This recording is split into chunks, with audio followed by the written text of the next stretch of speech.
You host Binghamton and Marshall coming into this weekend after a weekend on the road. Just talk about the matchup this weekend and what you are looking to see out of the Bearcats and the in-state rival. Well, Binghamton we don't really know as well.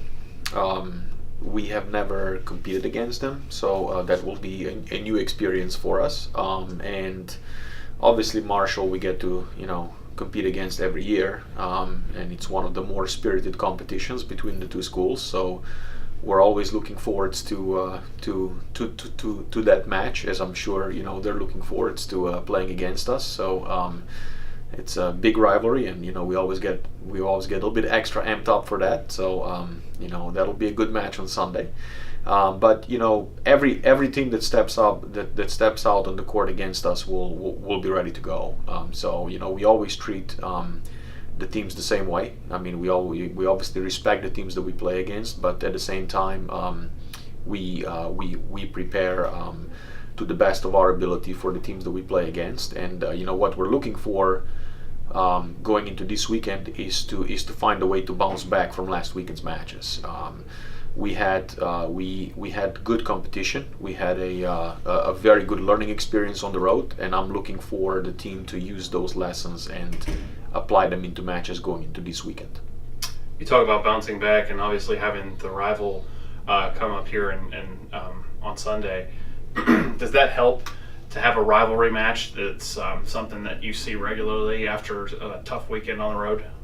I think so. I mean, I think it's a nice way to kind of put the previous weekend behind us and look forward to playing this weekend. I think the fact that it's Marshall, maybe helps us a little bit, in terms of moving past the previous matches and not dwell on them too much, but maybe using more of the lessons, from the matches and really moving forwards. So because we know we'll have to be ready. I mean, they've had a good program for a very long time at Marshall, and we have to be ready, prepared every year to compete well against them.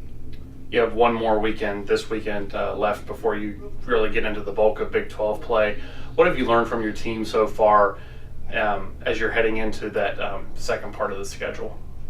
Well, two things. I mean, I think we've learned two things. I think we're beginning to learn that we have a lot of ability, and I think we're also beginning to learn that we haven't consistently applied that ability on the tennis court. So, I'm really looking forward to the Big 12 season, and kind of seeing where we stack up and how we match up at the end of the day. But at the same time, it's good that we have another weekend of good competition ahead of us, so that we can really kind of sharpen our skills and prepare for when the Big 12 season starts. So that's how we're going to use this weekend before, obviously, we go on the road and start with the bulk of Big 12 play. All right, good.